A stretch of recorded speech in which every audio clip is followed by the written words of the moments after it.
Hi, here's a quick introduction to two new features we've added to Collaborate Online. They're called Share and File Share. Share is a great new way to quickly invite users to share folders or content with you within your system.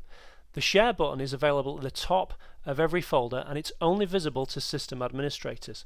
Clicking on the Share button invites you to enter an email address to add a new user onto your system. You can even include a little message here to tell them that you've shared some content with them.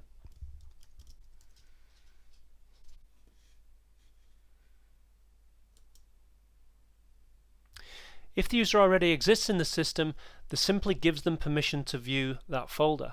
If they're a new user, they will be added to your account as a new user and an invitation email sent to them. File Share is an even easier feature to use. Simply click on the new File Share icon next to any particular file that you want to share. Type in the user's email that you'd like to share that file with.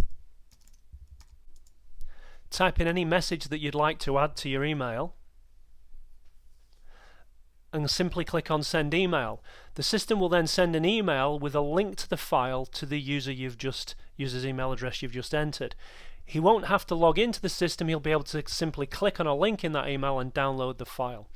Most important point to note here is this guy does not need to be a user on your Collaborate Online system. So you're going to be allowed here to share your content with just about anyone you want to.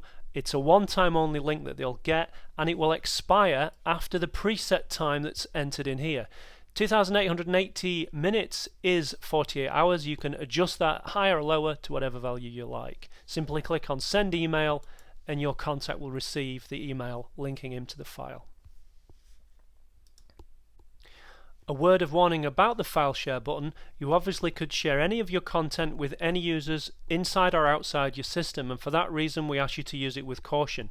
Administrators can decide which users are going to have the ability to use the File Share function. Let me show you how that works. In the All Users section, the administrator can edit the permissions that he gives to any particular user. And down here he can decide if this user could share files. You'll see that the default setting is off, so normally users don't get permission to use the File Share feature. You have to check that box to give them permission to do so. Also, while we're here, I'll mention this Allow User to Create New Pages and Folders button. Again, the default setting here is off. We've switched it on for this user. That's going to allow a user to create his own folders, and in that case give other users within the system permission to view or edit that content. So it's another feature that needs to be used with caution. So there you have two new features, that's Share and File Share in Collaborate Online.